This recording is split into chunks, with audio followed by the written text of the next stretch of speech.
Hello, my name is Koralina McKenna, and I'm a teacher specialist with the Office of Instructional Technology. Today, I'd like to talk to you about doing video projects with your students. There's a few key things you want to keep in mind if you're considering this type of project, and one of them is the timeline. When I did this with my students, it took a solid 5 days to complete, and I had to add on a couple extra days for all of my stragglers to finish up. One of the things you're going to want to start with is a storyboard. Are you going to do a storyboard with your students? I would highly recommend it. The storyboard allows them to organize their thoughts and put their ideas on paper. Next, you want to consider, are you going to have your students get all of their media from within WeVideo? It has a vast library of clips, stills, and other audio features that they can choose from in order to build a story.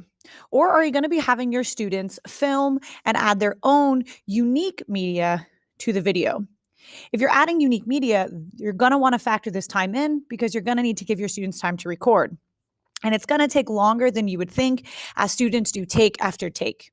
It's also going to increase the amount of time that you need for editing. The overall length of the video that you are hoping your students produce will also affect the timeline of how long it will take them to get to a finished product.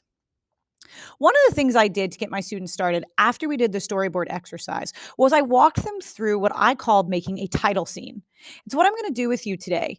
We did this as a whole class, and I was able to utilize WeVideo Classroom's student view in order to do this.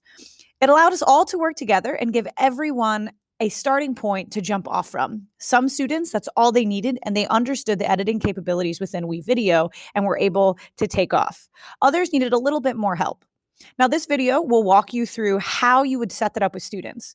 There'll be an additional video that is a how-to video that your students could view after this in case they missed that lesson or needed a refresher. You'll also find a series of videos geared towards students in Students' Intro to Digital Tools. These videos are going to go over things like basic editing and special effects, cutting clips using green screens, which are great if you want students to be able to learn the skills themselves, or if they're absent and miss your whole group instruction on that skill. So without further ado, let's get started. When you enter into WeVideo, you're given the option to select either Classroom or Personal. For this case, we're going to be looking at Classroom. I've already created my classes. If you haven't created a class yet, there are resources from the Office of Instructional Technology that will assist you in both creating classes and assignments. So if you need to, you might have to hop over there and view those videos first and then come back. We're going to start by selecting one of your classes. Here you will see the eyeball, which is going to allow you to view this screen as a student. So when I was presenting this to my students, I went in and I selected this view. Not only does it have the assignments and I can show them how to access, it's also going to show me the student editor. Now, if you have used WeVideo before, then you'll notice that this editor is not like the editor in the personal version. You also need to consider that if your students are using a Chromebook, their screen's going to look a little bit different and be a lot more congested. One of the key things I like to show them is that you can increase the workspace on the timeline by clicking on this and pulling it up. Hopefully you have an idea for what your project is going to be. In this case, I'm going to focus on a rocket or roller coaster project that I had done with my students. I'm going to use the example of a roller coaster to create this title scene. The first thing I had them do was go to media, and I had them go to stock media. Here's all of the media that you will find within WeVideo, and it has a convenient search bar. So I can search for whatever topic it is that I'm looking for. I went ahead and pointed out that the things that have timestamps in the upper right-hand corner were all moving videos. You can select just one or multiples and add them. I also pointed out that there were backgrounds and still images should they wish to use still images.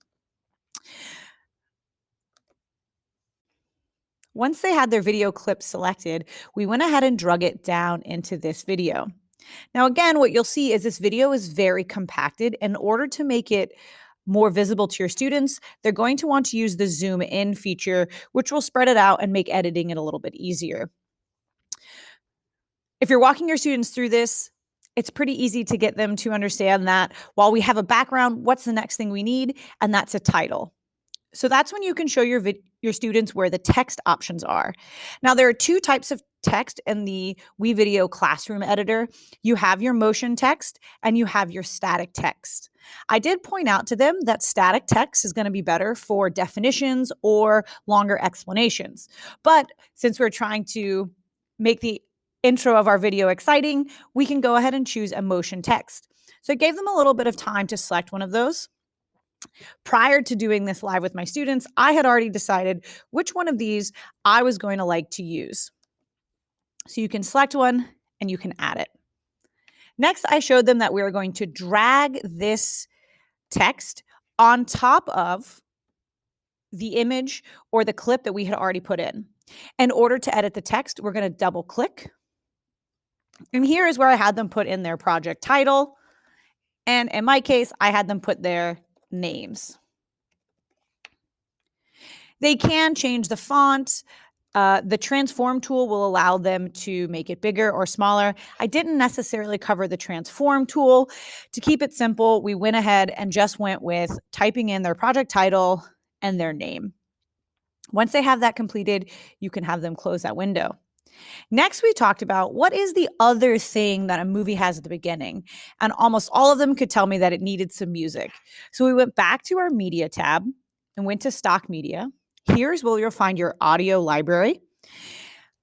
We talked about the different categories and the sound effects. Most of them were able to pick out a music clip of some sort, and we added that.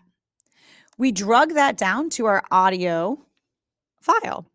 So now what my students ended up making was the intro to a video, complete with music. The last portion of this was showing them how to clip this because we want it all to be the same length. Some of them wanted to go ahead and leave the whole thing running just the way it was, but I assured them that was not going to work and we needed to trim it down. So there are two options when it comes to editing that you'll want to select which way is best for your students. One of them is actually clicking within the clip itself. You'll see that the clip highlights in purple, and then you can use the split tool. Click on the object that you don't want, and you can use the backspace button or the delete button to get rid of it.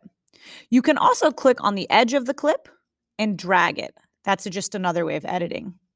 Similarly, for the music, you can click within the music clip, click split, and you can get rid of the rest of the music.